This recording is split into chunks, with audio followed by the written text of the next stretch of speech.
Hi people, it's me, Anja. My pronouns are she and her, and welcome back to my channel for part 4 of my favorite books with ALO-ace main characters. For those who don't know, ALO is short for aromantic, which means little to no romantic attraction, whereas ace is short for asexual, which means little to no sexual attraction. So without any further ado, the first book on this list is called The Trouble with Robots. This story is a middle-aged contemporary following a pair of unlikely friends who pair up to try to save their middle school's robotics program, and one of the main characters is questioning ALO-ace, and the other one is autistic and I think bisexual.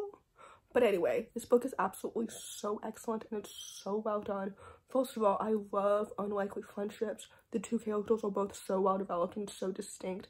And I love the dual perspectives. I think the queerness is so normalized and so well done. I think this author is so talented. The plot is so intriguing and so engaging. The robotics elements were really well done and well developed, even though I didn't fully understand all of them. But I love girls in STEM. This book was really good and so underrated, and it deserves so much more hype.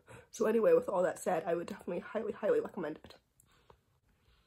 The next book on this list is called Little Thieves. This story is a YA fantasy retelling of the Goose Girl with a demisexual main character, and it's absolutely so excellent. First of all, the world building is so magical and it's so immersive. There is a trigger warning on the story for emotional abuse when it comes to the main character's relationship with her parents. But overall, this book is really solid. And I recently found out that I believe the third book in this trilogy comes out next year instead of this year, which I was expecting. But anyway, I'm so excited to continue the series because, like I said, the world building is excellent. The characters are so well developed and so distinct. The romance is so cute and it's so well paced. The plot is so engaging and so intriguing. I had no idea what would happen next in this book because I haven't read the original story of the Goose Girl at all. But I think this book is so excellent and it's so well done. I love this book so much. The characters, the plot, the world building, the magic, everything about the story is absolutely so excellent and it's so good. This book is so underrated and it deserves so much more hype. The queerness is excellent. Everything about it is so good. So anyway, with that said, I would definitely highly recommend it. The next book on this list is called Just Lizzie. This story is a middle-aged contemporary following a young 8th grader who starts to study asexuality in her science class, which leads her to questioning her own asexual identity. This story is absolutely so excellent and it's so well done. This book was one of my favorites last year, and I know I haven't done a favorite books of 2023 video yet. I feel like now would be too overdue to do it, so I'm probably not going to do that video yet.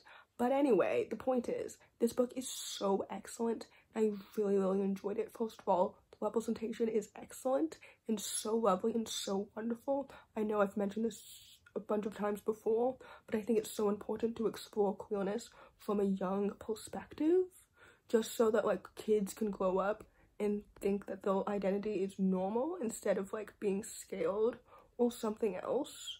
I don't know if that makes any sense, but anyway, this book is excellent. The characters are so well developed and so distinct.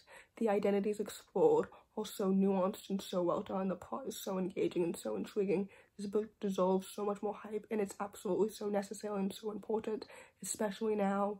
And it's so good and so emotional, and I really enjoyed it. So anyway, with that said, I would definitely highly recommend it.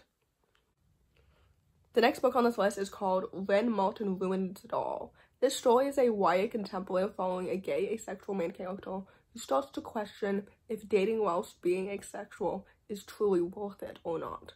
This story is absolutely so excellent and it's so well done. First of all, the gay romance is so cute and it's so lovely and so wholesome and so wonderful. The friendships are excellent. The characters are so well developed and so distinct. This book is absolutely so amazing and it's so well done. The plot is engaging and so intriguing. I love the secret identity trope literally so much. Actually, except in fantastical superhero settings. Besides that, I would say that I really enjoy that trope so much. This book is excellent. I just truly enjoyed it so much. I remember texting my friend Elise about every other second and just giving her so many reading updates because she had read the book already. And this book is excellent. I loved it so much. I keep saying that over and over again because this book is truly so underrated and it deserves so much more hype. The queer representation is excellent and so well done. This book is so wholesome and it's so happy and it's just so good.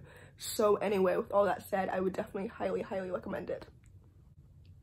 The next book on this list is called This Dark Descent. This story is a YA fantasy following a sapphic main character as well as a demi-romantic main character as they team up to win a deadly race. And the magic is inspired by Jewish folklore. This book is absolutely so excellent and it's so well done. The stakes are so epic and so high. I was so immersed in the story from the very beginning to the end. The dual perspectives worked so well because the characters are so well developed and so distinct. I love their friendship dynamic together as well as their individual romances. I'm so excited to read the sequel to this book, which I believe comes out in November of this year if I'm not mistaken.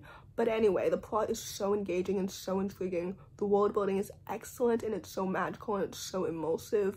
Like, I'm so glad that I trusted this author so much because this book is so excellent and it's so underrated. Like, I love reading queer normative fantasy worlds. Like, this book is so good and it's so awesome.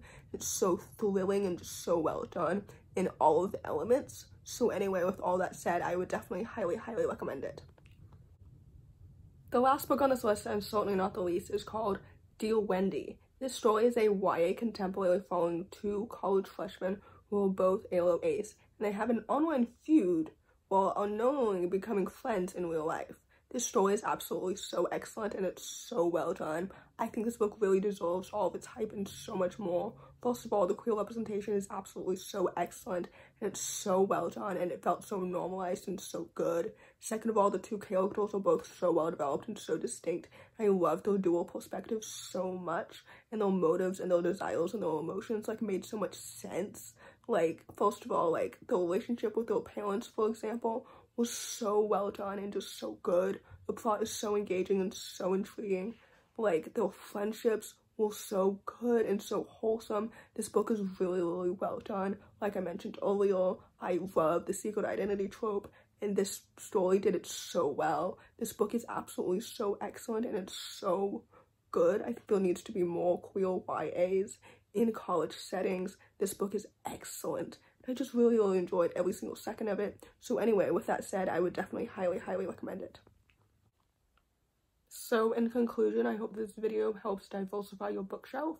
I feel like I say the same things in all of these recommended reads videos, so I hope that I don't sound too much like a broken record at this point. But anyway, if you enjoyed this video, please don't hesitate to give it a big thumbs up. Comment down below the butterfly emoji if you made it all the way to the end of the video. Thanks for watching and subscribe to my channel if you're new, and I'll see you in my next video. Bye!